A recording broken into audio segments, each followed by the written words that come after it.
boosting what was discussed in the previous class as well. So it's almost 7:30, so I guess we can begin. So welcome again to the workshop. My name is Jay. I'm your tutor for the day. So today I'm going to be speaking about cloud technology. Now, 10 years ago, which is roughly around the time when I started, okay, the whole cloud technology was new. Okay, because that was around the time I'm talking somewhere around 2010, roughly about 12 to 13 years ago, is when the technology was improved enough that the whole cloud thing started coming together. But now in 2023, back then, cloud, being aware of cloud and so on and so forth was kind of optional. But now in 2023, pretty much everything you do with any kind of programming will eventually end with the cloud. So which is why the cloud technology knowledge is kind of very, very useful, especially for those of you. I assume anybody who's joining this workshop is someone who's trying to become like a web developer or just a developer. It doesn't matter what type of developer you're trying to become, back-end developer, front-end developer, DevOps kind of person, or an authentication expert, or a full stack developer who is doing everything, or just someone who's just learning the ropes, trying to get their hands wet with some programming. It doesn't really matter where you're coming from. You must, it's no longer optional. You must know about cloud technology. And that is what I plan to do today, just to give you an understanding about some phrases, the general concepts, introduce you to some of the things that can be done with the cloud, when you should use the cloud. And there are, of course, always scenarios when you don't want to use the cloud, and so on and so forth. The first thing is, let's go ahead and go with the very basic question. What is the cloud? When somebody says, okay, I'm going to become a cloud developer, or you're applying for a job and somewhere in the job description, it says, yes, okay, you need to have knowledge about the cloud. What are they talking about? So the idea behind the cloud, let's start with something that you use on a daily basis so that you can understand how, without even knowing, you may be already using the cloud. Suppose you're using an Android phone or an iPhone. So most of the time, let's say you take a photo or something, or your email, for example. In Android, you have Google Drive. On the iPhone, you have the iCloud Drive.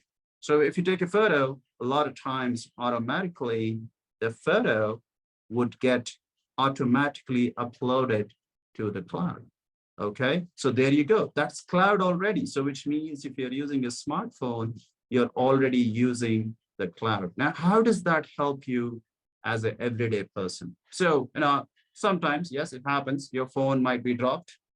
It can happen, or you lose your phone, or it can get stolen. Any one of these things happens. In the olden days, it's like if you lost your phone, whatever was on the phone is also lost. I mean, you lost your phone and you also lost all your files, photos, contacts, whatever you kept on your phone.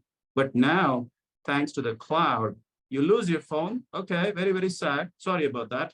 But at least your contacts, your photos, your files, your email, everything is already backed up online in the cloud. So that when you get a new phone, again, once you overcome the sadness of losing your phone, you get a new phone, you log in with your account, and everything comes back most of the time without you having to do anything, or when you replace your old phone with a new phone, it's like magic.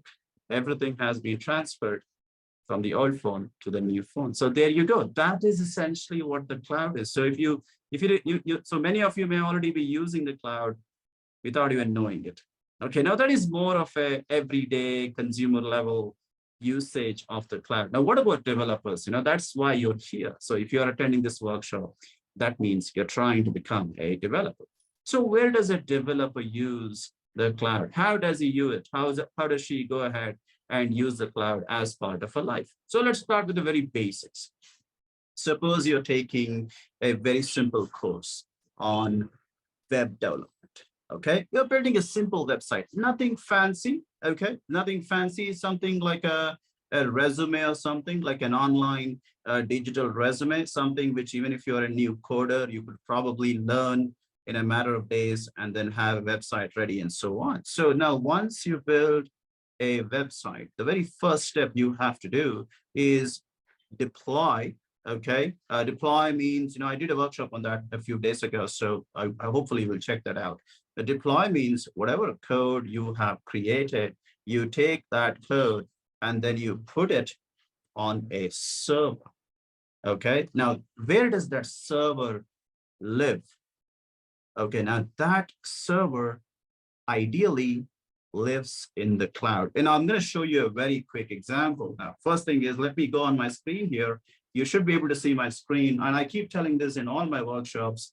Rule number one for being a developer, you have to make sure you have a GitHub account.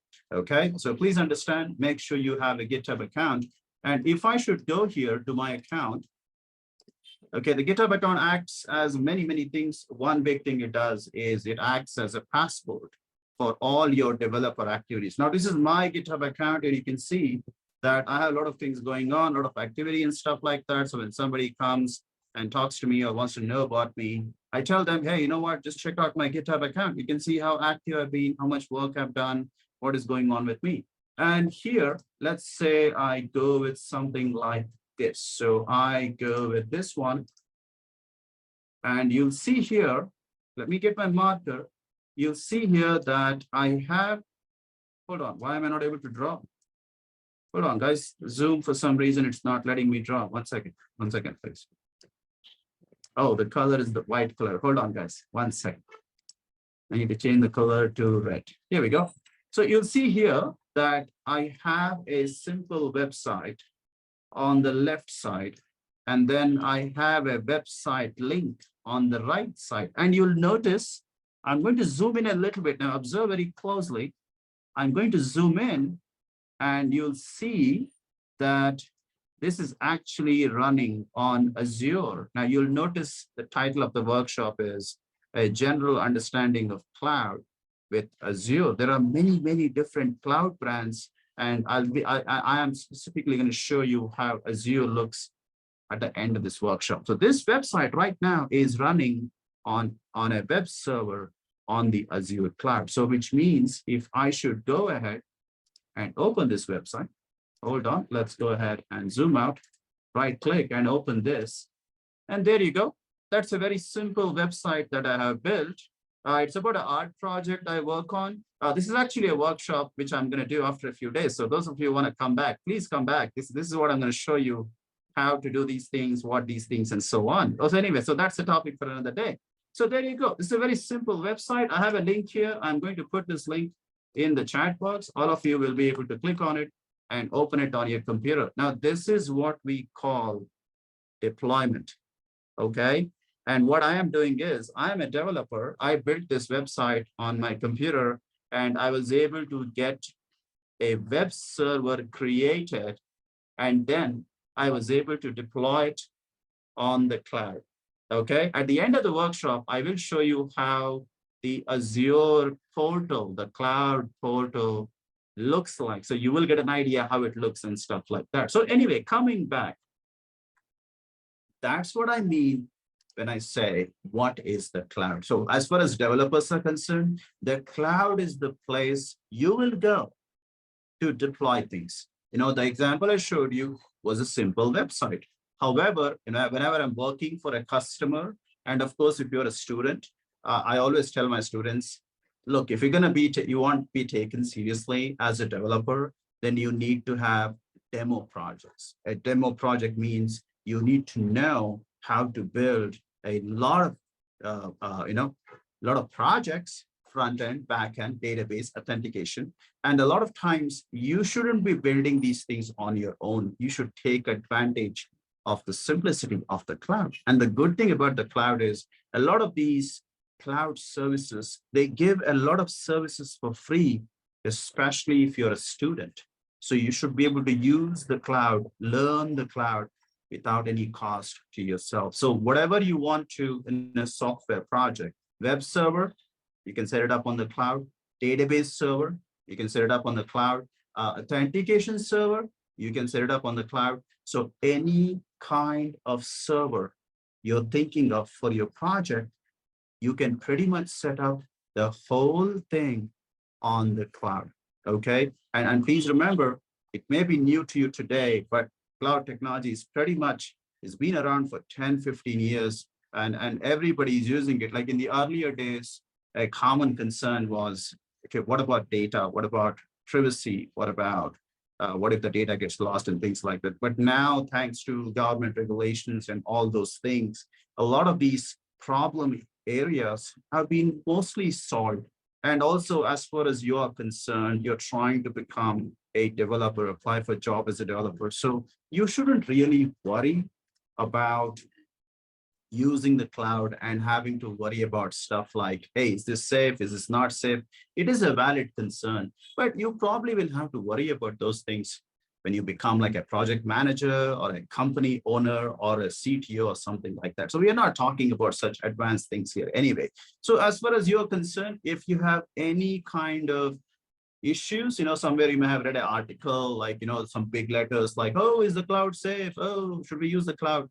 The answer is yes, because you're already using it. Anybody uses a smartphone, an Android or an iPhone is already using the cloud for as long as you had those devices. And most of the time, things are okay, as long as you follow basic safety policies. So there you go. So the cloud is perfectly safe, and you should be able to use it. And the next question I want to answer is, why should you use the cloud? Well, you should use the cloud because that's the only way. There are other ways. I'm not saying there isn't other way. There's always another way. For example, tomorrow the new Indiana Jones movie is coming, and I'm very excited for it. And obviously, there are multiple ways I can purchase the ticket. I could buy it online. Sure, that's the ideal way. But I can also go and stand outside the cinema theater and buy the ticket at the box office. They have a small room where you can purchase the tickets. So similarly, when it comes to using the cloud, it's a convenient way. It's easy. It's available all the time. And a lot of times for students, at least, it is free. So that's one big reason why you should use the cloud. And the second thing is, whatever it is you're trying to do, it's almost always easy to take it from the cloud. For example, I talked about this website, right? I showed you this website. Now, setting up a web server in the olden days without the cloud means you have to do everything from virtual machine configuration, opening up ports, installing software, running a server software, operating system. So much configuration you have to do if you have to build your own web server, which means you have to spend more time learning all those things. And the cost is also very, very high as well. Okay. But with the cloud, you want a web server, you get a web server. Same thing, with databases, right? Again, you want a database server, you want a MySQL server, you want a Microsoft SQL server, you have a MongoDB server, whatever server you want, a lot of times the cloud will just give it to you. Okay. If you had to build it yourself, it could take 1 day, 2 days, I mean, God knows how many days. And then you are responsible for maintaining it, configure it, and all that. So for all these reasons, my dear students, I would request you, go ahead, use the cloud and make your life a little easy. I thought I saw a pop-up about a question. Let me just check that out. So it says here, I don't see it anymore. Where it go, right? Hold on. So I thought I saw it somewhere. It's here on this chat. Okay. Oh, there you go. He's saying thank you. Oh, thank you very much. Okay. All right. I thought it was a question. So sorry, I got distracted there. Right there. So there you go, folks. So this is why you should use the cloud, especially as a student, because it makes so many of the things which used to be difficult without the cloud easy for you to just go ahead and use it. And one student was commenting, they're just using it on without even thinking about it. And now they are able to understand why and how. So that's really cool. Now let's talk about a little bit of pros and cons. Now, today in 2023, the pros really outweigh the cons. I mean, 10 years ago, the technology was new. There was a lot of uncertainty. There was a lot of question marks about everything from reliability to safety of the data. I mean, who's going to take responsibility when things go bad and stuff like that. But majority of those drawbacks have been solved because now the cloud technology is like closing in on almost 15 years of being around. It's like the first iPhone. I don't know if you guys know it, but the first iPhone did not even have an app store, right? You couldn't install apps. See, that's what the first iPhone was. The App Store only came up later with iPhone 3G. So in the first iPhone, whatever was there on the phone, that's it. You couldn't install anything. You're stuck with whatever was there on the phone. But then when iPhone 3G showed up, only then you had the option to install apps and things like that. So just like with the cloud thing, there were a lot of issues, who's going to take charge when something goes wrong and so on and so forth. But now those problems no longer exist. However, it does have some cons though. So let's talk about the biggest drawback of using cloud. See, the thing about the cloud is it's kind of like your email. Okay, we all have emails, right? Some of you might be using Google Mail. Some of you might be using Outlook Mail. There may be other brands as well. Now, my question is, many of us don't think about it, but every now and then, because I'm in technology, I ask myself a question: who am I going to contact if my email stops working? Nobody. I don't know if you guys know this, but if your Google Mail stops working right now, there's literally no one you can contact because you're not paying for it. See, we all take it for granted. You do so many things online and you need your Gmail account for everything. But what you don't realize is if your email starts working tomorrow, there is nobody you can call. You can't call Google and say, hey man, my Gmail is not working. See, that's the problem, isn't it? The problem with cloud is you are pretty much giving away all the control to the cloud companies. So they have final say on everything. Yeah, sometimes you may be using paid services, but still it is not under your control. So if something vanishes, it's gone.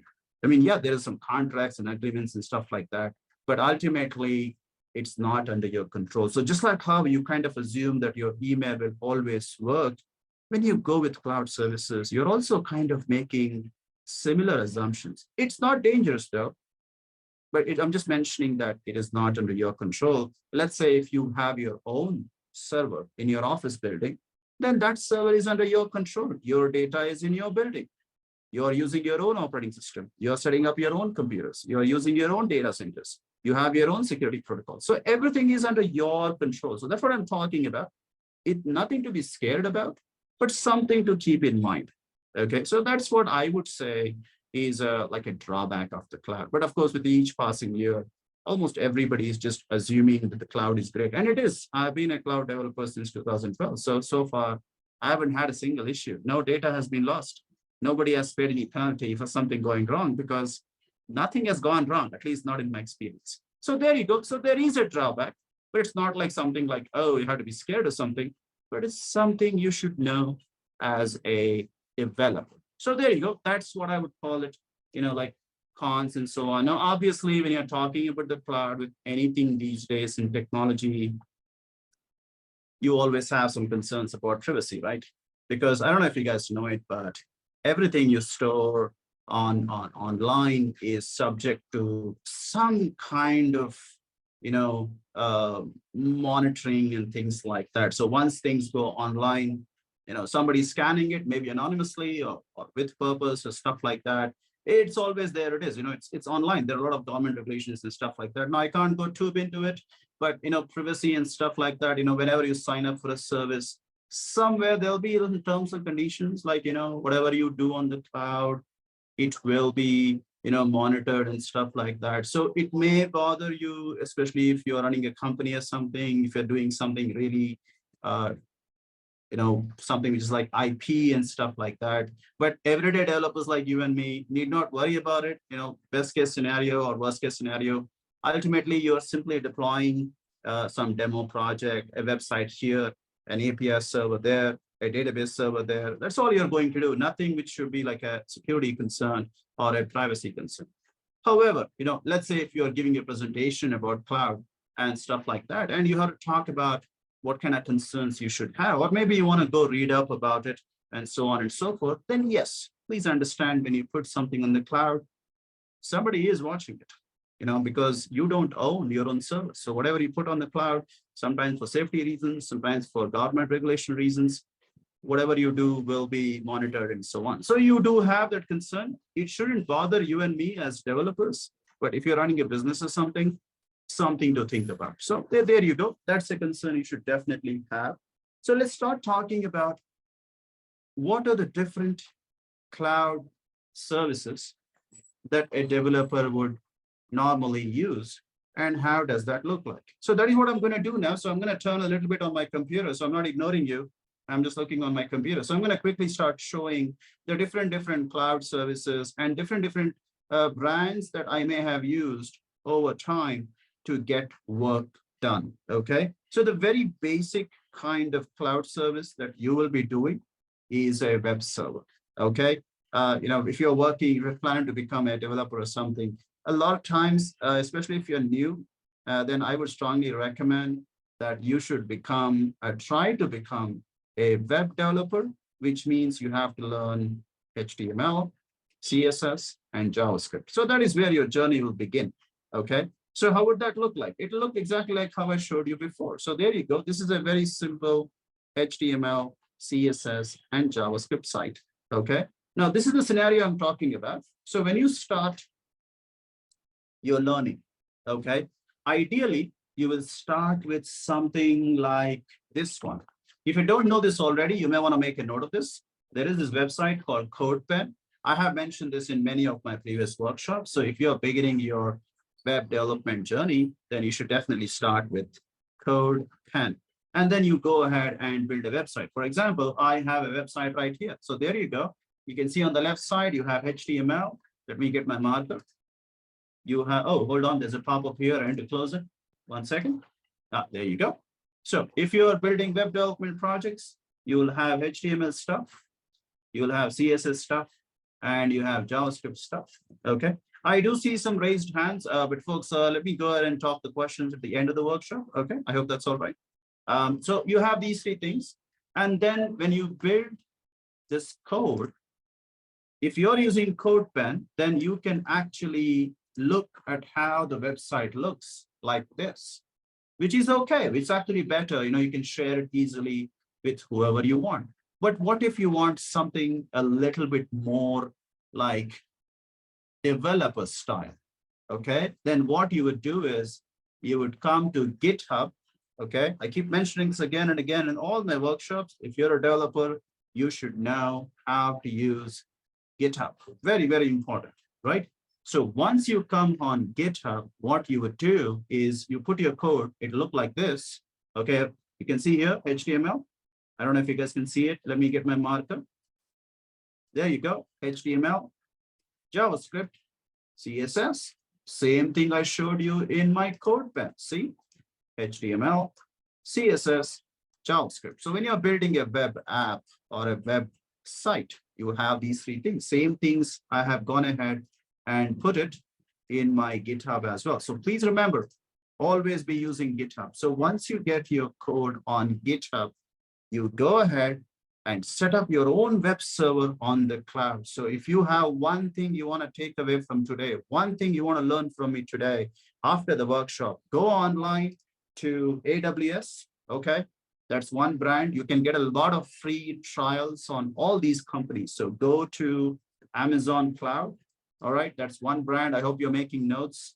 Another brand I want to recommend is Google Cloud. Obviously, if you have a Google account, they have some nice free trials for students. So check that out. And finally, my personal favorite, the one which I'm going to show you at the end of this workshop, is Azure Cloud. All right, folks. So if there's one thing you want to try after this workshop is to go visit any one of these three brands, okay, and go ahead, create an account, sign up for a trial. Now, depending on which country you're in, there may be different rules for trials. In my experience, Azure sometimes has some restrictions depending on where you're from, but Amazon seems to have less restrictions. Google Cloud seems to have the lowest number of restrictions, okay? So try to see which one is available in your country and which one you find is easier. I've been an Azure developer for 10 plus years, so I'll obviously recommend what you're seeing on the screen, Azure. So what you do is you sign up for an account on these services, and then you go ahead and start creating web servers. Okay, that is the best way to start. Okay, I always tell people that software development is like cooking. Okay, in India, if you say that you can cook food, then we usually tell you, can you at least make a cup of coffee? That's the first thing you need to learn to cook. And then from there, you can expand what all you can cook. Similarly, if you're going to learn cloud development, like today is the first time you're hearing about it and you're curious, then please, my dear students, go to one of these brands I'm showing you on the screen. You have AWS, you have Azure Cloud, and obviously you have Google Cloud. So go to one of these websites or maybe all three. There's nothing stopping you. All of them provide you free trials anyway. So go for it and try to at least set up a web server. Very, very important. So that's how you start your cloud journey. Okay. So that's the first thing. And I've already created it here. And I'll show you how it looks in the Azure portal before I wrap up the workshop. Not right now, because to go to the portal, I have to log in, I have to enter some security code and all that. We'll come to that. We'll worry about that later. Okay. All right. Let's keep moving on. So first step, you are going to help yourself by learning how to set up web servers. One thing I want to mention, I just thought about it. When we talk about web servers, there are actually two main things you'll run into. One is going to be .NET servers, which is Windows. Okay, I'm just going to mention that here. Okay, so usually when you try to create a web server, you'll run into two types. Okay, guys, you have a .NET Windows servers, and obviously the next option is Linux servers. You'll notice that most of these companies will try to offer you Linux web servers because Linux is free, which is why, and most of you will be signing up for the free trial anyway. So you'll notice you'll mostly be getting two choices: the Windows server, which is usually the expensive one, okay, and obviously the Linux server, which is most of the time free. So try to go for the Linux server. If you get the Windows server for free, then explore that as well. But a lot of times you'll probably be ending up with Linux server. So just remember that, because I am mentioning this because sometimes students ask me, like, they try to experiment with web servers and they were confused. Hey man, it should be Windows or Linux. Then obviously go for the one which is free. And a lot of times it's Linux. Right? Just something I thought I'll just mention. Let's keep moving, my dear students. So what is the second type of cloud things that you'll be doing most of the time? So the second type of thing you'll be doing is cloud databases. Okay. Now, when you are doing your developer journey, you will start by building websites like the one I showed you, HTML, CSS, and JavaScript. That's great. That's going to keep you busy for the first 1 or 2 or 3 months of your programming journey. But once you have done that, the next logical step for you is to start building what is called as back-end servers. You may have heard the word like API servers or back-end services, and so on and so forth. So all these things, what they mean is you are building some kind of a backend service which will help you connect to a database. Okay. So before I talk about cloud databases, just want to tell you guys, what is a database? Probably you know this already. A database is any kind of server that you use to store data. Okay. So for example, when you came to this workshop, you would have received some kind of an email or something, and you would have filled up some form. And after that, you would have received like a joining link, right? So that form you filled, whatever you filled, that information will be stored in a database or somewhere with the AIU University service. Now, AIU might also be using cloud. So there you go. So the database is the second most important technology concept that you will be learning as a developer. So when I tell you after this class, you have to go and try new things, then first step, you are going to learn about cloud web servers, set them up, create one web server, create a second web server, create another one, experiment with it. If you're getting the free Windows Server as well, try that too. What do you got to lose? So that'll be your first step. But once you're familiar with web servers, then go ahead. It's a little bit complex. Databases are always complex. Go ahead, give it a try with cloud databases. Okay. Now, one thing I want to go a little bit off topic here. Now, I mentioned to you, well, it's not off topic, it's still cloud. I mentioned to you that there are three big brands, right? I mentioned you have AWS, you have Azure Cloud, sorry, Google Cloud, and then you have Azure Cloud. But you know what? If you want to get a taste of databases, cloud databases, and you want to go a little bit easy on yourself, especially if you're coming in from a JavaScript background, then I would strongly recommend, I hope you're making a note of this, please try out MongoDB Cloud.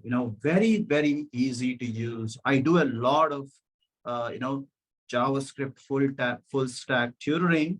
I do a lot of batches and all that. In all my batches, obviously we use the cloud. We definitely use MongoDB a lot. And those of you who are coming in from a JavaScript perspective, MongoDB is the best database you can use. And the cool thing about this is the MongoDB Cloud is totally free. I mean, like other things as well, it's not even a trial, it's free forever. So it's a very handy tool. If you're really new to programming, I am telling you, you should obviously learn JavaScript, and you should definitely spend some time learning how to use MongoDB, okay? And the best way to practice is by actually practicing. And for that, you need a server. And that server, you can get it from, MongoDB Cloud. So along with all the other brands that I mentioned, for the sake of your practice, I would request you give it a try with MongoDB Cloud. Okay, so that is the second thing. I mean, I use a lot, in any kind of project, in every project that I've been involved in for clients, customers. What do we do in every project? We build a front end, we build a back end, we set up the authentication server. That's all there is to it. Every software you build in your life is ultimately only three things: front end, back end, authentication. I mean, sure, there are other things also, but these are the three main things. So that's all you need to know about, using the cloud, web servers, and then databases. Now I keep mentioning authentication servers. I think that's the next slide here. Please understand that an authentication server is ultimately a database server that stores usernames, passwords, and security tokens. So, but I still like to think of authentication server as a separate service, because a lot of times it's always a separate project. So when you think of any kind of software development, and you're thinking of deploying it in the cloud, you always have three things. You have your front-end server on the cloud, back-end server on the cloud, databases, any number of databases you're using, also coming from the cloud. And finally, the authentication server. Either you can build it yourself, or you go ahead and use a cloud service for that also. So if you want to go to the next level, so let's say you, maybe after this workshop, you're feeling confident, and you're like, okay, I'm going to take the advice of Jay, and I'm going to try and you build some web service. That's great for you. And after that, move on to cloud databases. And finally, you really want to try out cloud authentication server, then I have a name brand for you. I hope you're making some notes here. I would personally recommend two brands for that, okay? So you have Azure AD, okay? This is what I would recommend for people who want to try authentication in the cloud. So Azure Active Directory, that's one option. It's a little bit complex, but I would like to mention another brand, especially for developers, okay? So that's going to be Auth0, which is another cloud for authentication, my dear students. So there you go, guys. So these are the two brands I would recommend for beginner developers. Now, obviously, it's all in the cloud. Now, remember what I told you in the beginning. When you're using a cloud service, it means you are getting something which is ready to use. You don't have to spend any time configuring it. Okay, to use an everyday example, it's kind of like when you order out like a home delivery of pizza. When you talk about pizza, sure, you can make your own pizza. I remember, I used to try and make my own pizza. I purchased a big oven and then I bought the bread, the toppings and all that. I watched so many YouTube videos. It took me a month and I finally learned how to make a pizza. And still, it was barely eatable. Nobody in my house ate the pizza I prepared for them. They were scared of it. See, that's what happens when you try to do things yourself. But you know what? You can just open your food delivery app and order a nice pizza. It's going to be in your home in less than an hour. So there you go. That's what the cloud is. Like when I tried to make my own pizza, it took me like a month. And even after all that, nobody would eat the pizza I prepared. There you go. Everyone was scared, they'll fall sick. But with the cloud, you get what you want without any of the mess, right? So same thing here. So if you're going to build authentication for your projects, go ahead, use the cloud to get a ready to use authentication server for your project. And I personally recommend Auth0. This is another service I've been using for many years. Very, very easy to use. And as always, if you're a student, you're just building hobby projects, it's totally free and you have nothing to lose. And the best part is you learn all these things, put it on your resume. It's going to look really, really great on your portfolio. But now when I say easy, please understand, I'm saying easy in a relative fashion. It doesn't mean you go to the website today and you start creating web servers, database servers, authentication servers, and you start putting them together. No. What I mean to say is, like the pizza thing, you still have to learn. You still have to go through the documentation. It'll probably take you many days to figure it out.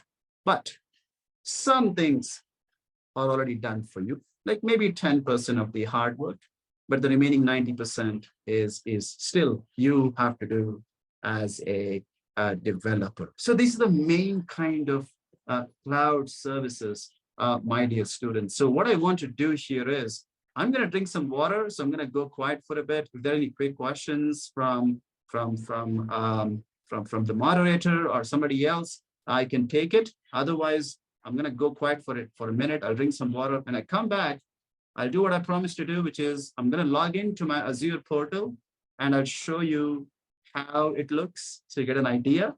And if there is time, I'll also I'll go ahead and create a web server just to show you how it looks and how it feels, okay? So, all right, guys, so go ahead. If you have any questions, put it. I'll take some questions now. Otherwise, just give me a minute. I'll drink some water. When I come back, I'll show you the Azure portal.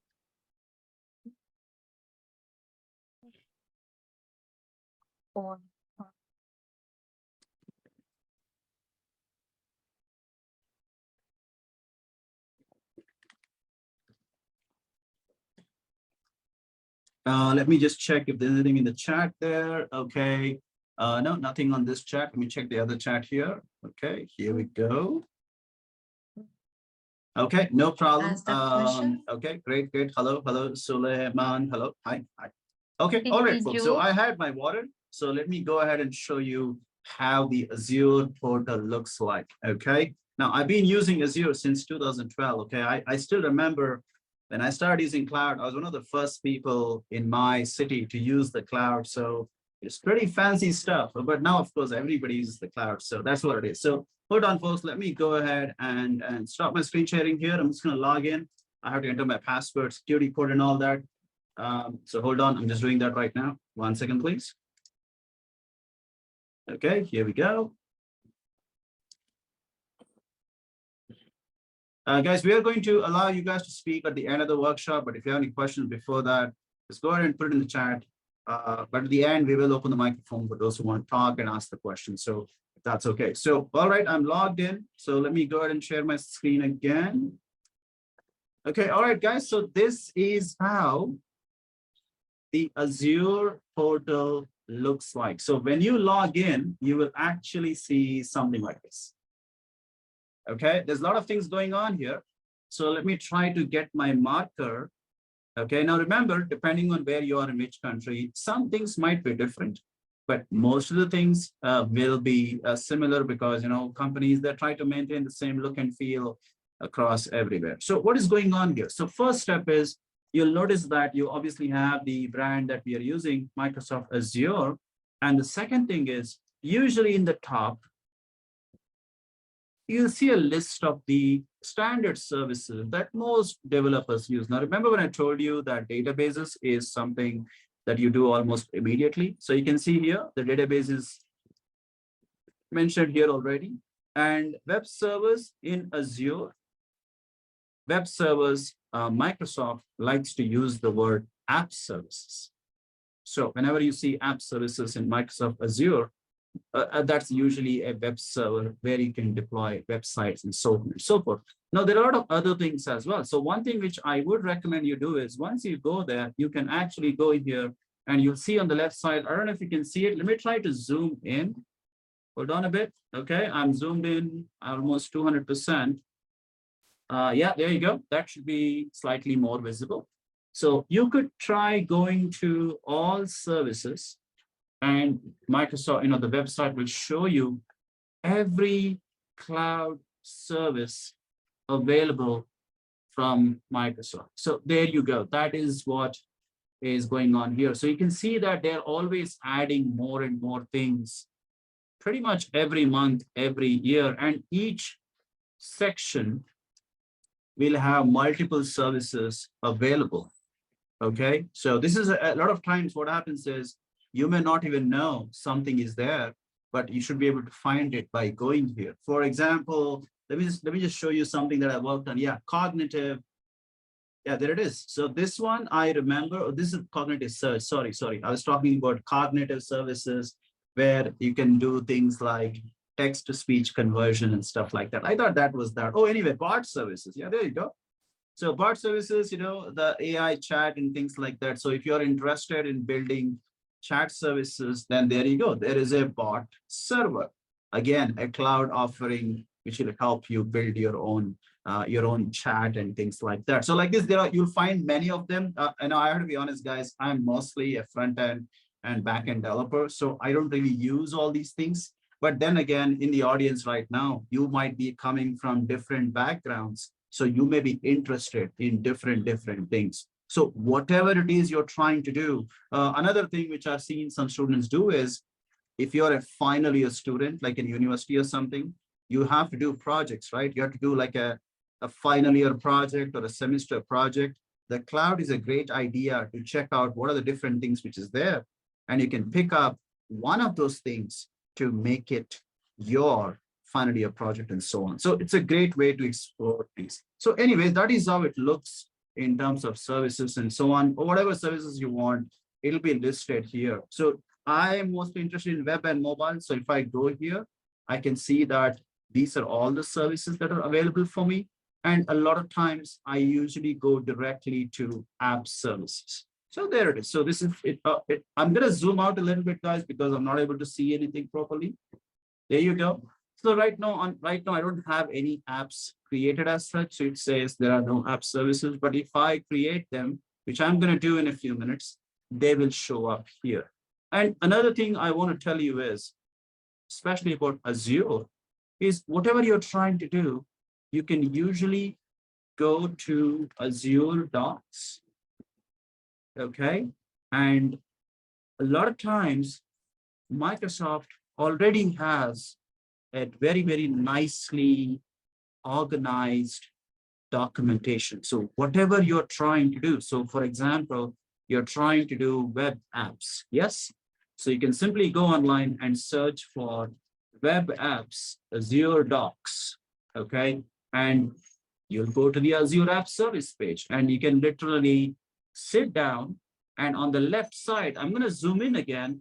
You'll see they have given very nice steps on how to deploy different kind of things. Okay, so you don't have to really spend a lot of energy or time trying to join a course or tutorial or something. Most of the time, whatever you're trying to do, the documentation is already given to you. And this documentation I have been using for many, many years. I can tell you as an experienced developer, it's actually pretty good. The steps are really nice. For example, I can open one of them here.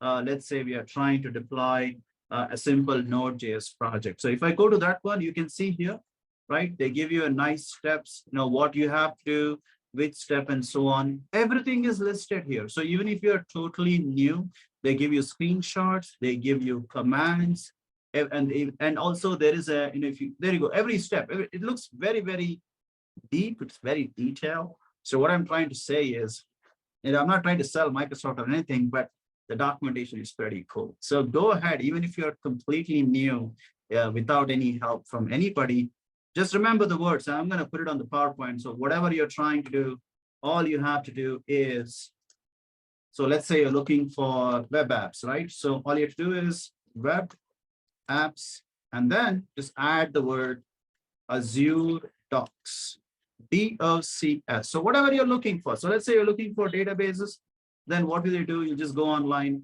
All you have to do is you can do something like MySQL database, Azure Docs. So now there, I'm going to show you right now. So I'm going to copy this word.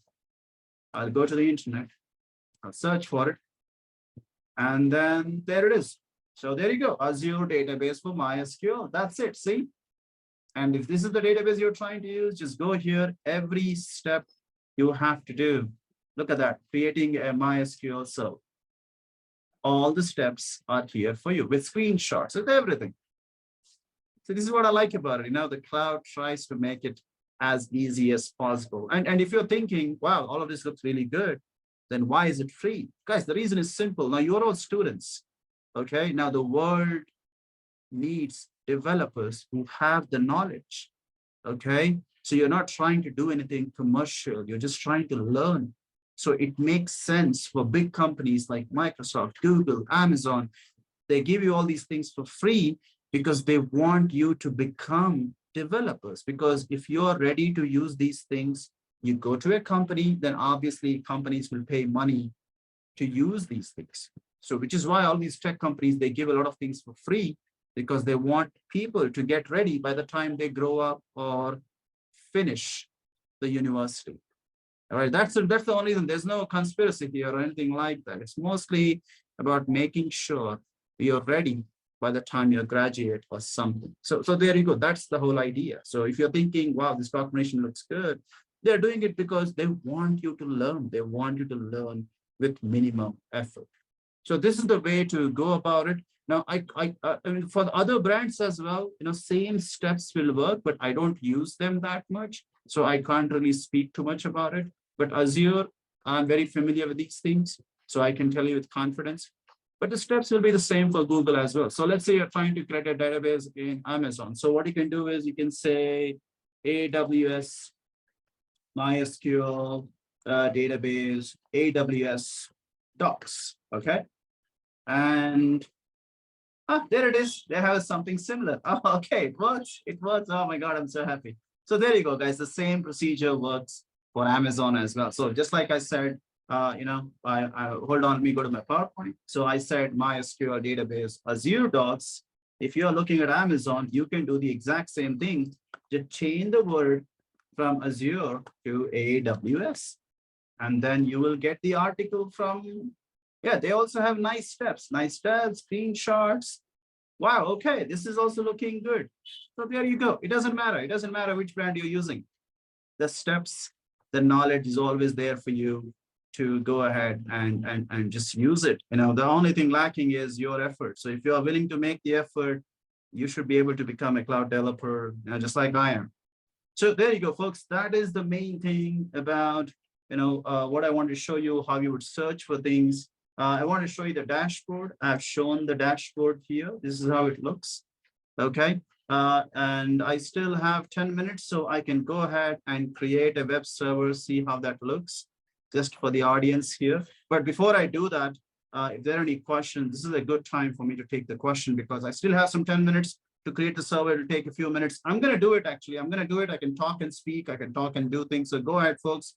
The moderator, Antonella, if you want to unmute some folks. They want to talk and ask questions. They can do it. I can talk and do it at the same time. So guys, what I'm doing is I'm doing the last step here. I just want to show, just create something on the Azure cloud, just to give you an idea what to expect if you try to do this after the session. And meanwhile, if you have any questions, just let me know, guys, okay? So let's do this. So I'm on my dashboard here. What am I going to do? Top left corner, I'm going to go to the home option. Okay. And then let's go ahead here. I'm seeing hello, hi, hello, Oscar, hi. Let me see if there's anything else that I need to respond to. PowerPoint, Elton, Antonella, they're asking for the PowerPoint. Guys, Antonella should be able to help you out with that because the PowerPoint is with them. So yes, it will be shared to you by the student section in a few days. And we have a question from CC Jules. Let's see what he has to say. Oh, okay, Jules, go ahead, my friend. Okay, thank you very much. I delayed the session for 10 minutes, but I connect back to because I saw some step I did not mind. It's like why is cloud?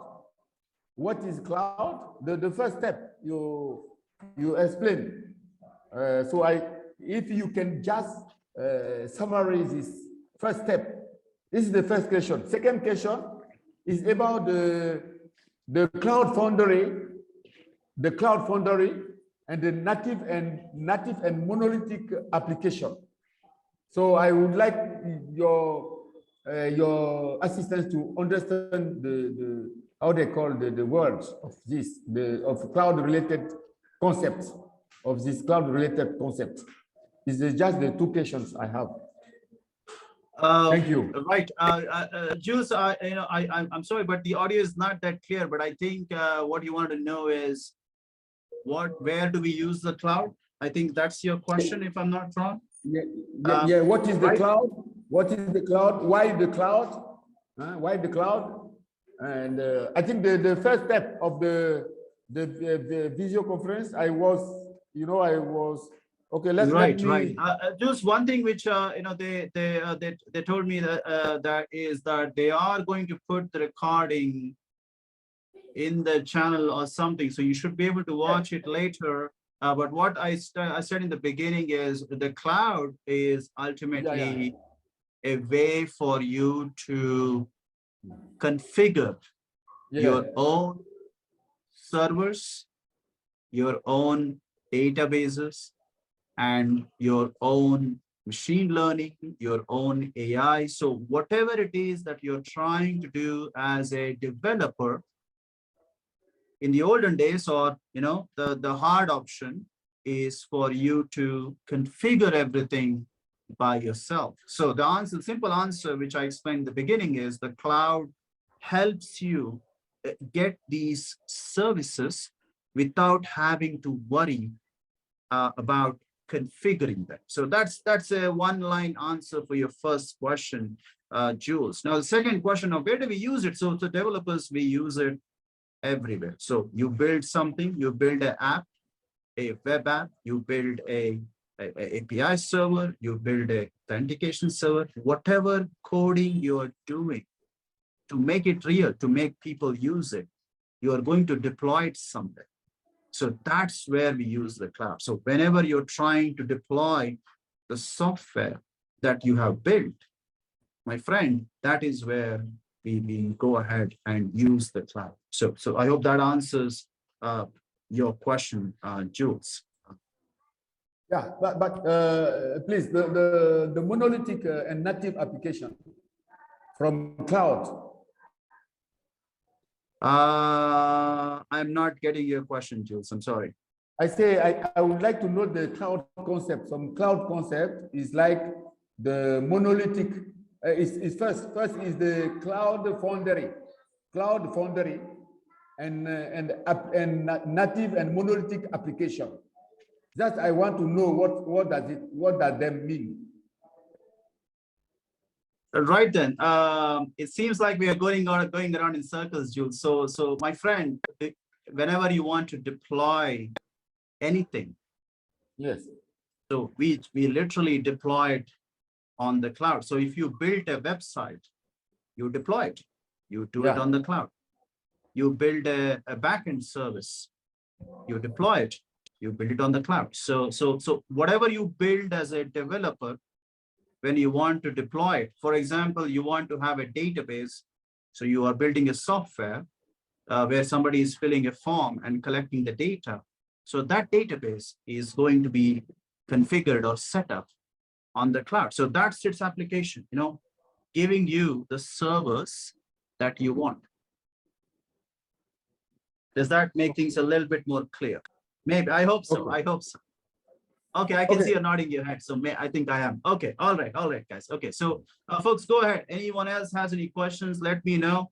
I can take more questions. I have time. Dr. Jane has a question. Okay. Go ahead, Dr. Jane, please. Hello. Quite a nice presentation. My question is, what are the main causes of data mismatch? Is it a technical problem from the server, cloud, network, or from the operational staff? 2. Dr. Jane, I got the last part, but I missed your first word. What is the problem with data? And then I missed the next word after that. What are the main causes of data mismatch? Data mismatch. Oh, okay. Is well, it actually, a Dr. Jane, problem? I never faced that issue because it doesn't happen with us. We never, no, I haven't faced that ever, Dr. Jane, at least not with the cloud. So I don't know. Maybe there was some. Actually, I don't have an answer because I never faced that issue. Sorry, Dr. Jane. It's never happened in my experience as a developer. So usually whatever data we send, it has never been corrupted. So I don't know. I don't have an answer. Sorry. It's never happened to me. Okay, 2. You made mention of the authentication. Now, yes, it's a debate, and we do it in the office. In respect to authentication, twins, do their authentication match or does it vary? Are you talking about tokens? Twins. Is that what you're talking about? Yes, people that are born twins. So in authentication, which is the finger, does it vary or it's remain the same as they are twins? Dr. Jane, I'm sorry, I'm not able to, Antonio, I'm not able to understand your sentences. I'm sorry. Can you say it again? Sorry. Okay, listen very well. In authentication, which is the finger, now having twins, 2 people born together, does their authentication vary or is it the same? Because a place like banking, can your twin brother withdraw your money because the authentication is the same? Or does it vary? Twin. Oh, that's, I was wondering that. Oh, okay. No, Dr. Jane, again, that shouldn't be a problem just because they are twins, because they would have different credentials. So, they would have different account numbers, different login details, different phone numbers, different passwords, different biometrics, I think. Okay. So the answer is no, Dr. Jane. Just because they are twins changes nothing. They are 2 separate people and they would have completely separate authentication mechanisms. So I think they would be okay. I don't see any kind of problems or loss of data there. Yes, ma'am. Thank you. Oh, no problem. That was an unusual question though. So the word twin kind of threw me off, but then it kind of makes sense to me. So yeah, that's an interesting question though. Security wise, no, it poses no danger because they both would have completely separate credentials. Yeah. It's okay. Should be okay. Yeah. we have we can make this the last question from Francis Kyoko. Francis, yeah, I can go ahead, please.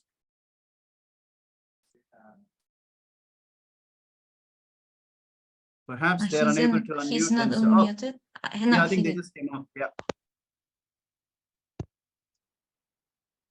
My name is Francis Kaloki. Hi, Francis. Tell me, my friend. I'm asking how can data be manipulated from the server, and which server is used to store data in elections? Kindly, please. Which database is used to store data in elections, like democracy? Which cloud server is used to store data in election? An election, like when you choose government representatives. That's what you're talking about. Yes, please. Oh, okay. That's another question. I suppose it could be any database, Francis, because look, I haven't worked on any government projects, but I have worked on companies where some sensitive data is being stored. So what we do whenever we have to store something sensitive is we use encryption. It's very simple. So you can literally use any database you want. It could be an election or it could be something else. As long as you're encrypting your data, you could use whatever database server you want. You could use MySQL, you could use Azure SQL, you could use MongoDB if you want to. So really, my friend, the actual database is irrelevant as long as you're using a nice encryption to store and transmit the data. So the database itself is irrelevant. Okay, thank you so much. Yeah, no problem. That's again another unusual question. The first question was about twins, and then now this one about democracy. I never thought of these things that way, guys. Obviously, I mostly work with companies, so I've never had to deal with elections and stuff. But that's interesting, though. So thank you. Guys, Antonio, you tell me. I'm happy to take more questions, or if there's anything else. So let me know. No, yes, that will be the last question. So if you're ready to finish. Oh, okay. Yes. If you're ready to finish. In that case, so yes. There you go. Thank you. And as always, my name is right there on the PowerPoint. If you want to find me on the internet, just Google my name. That's it. You can find me on social. Go ahead, ask questions you want, whatever you want. It's totally up to you. And I'll leave the stage to Antonella. Antonella, go ahead, take over. I'm done here. Thank you, everyone. Thank you for coming here today, and see you tomorrow for another class at the same hour.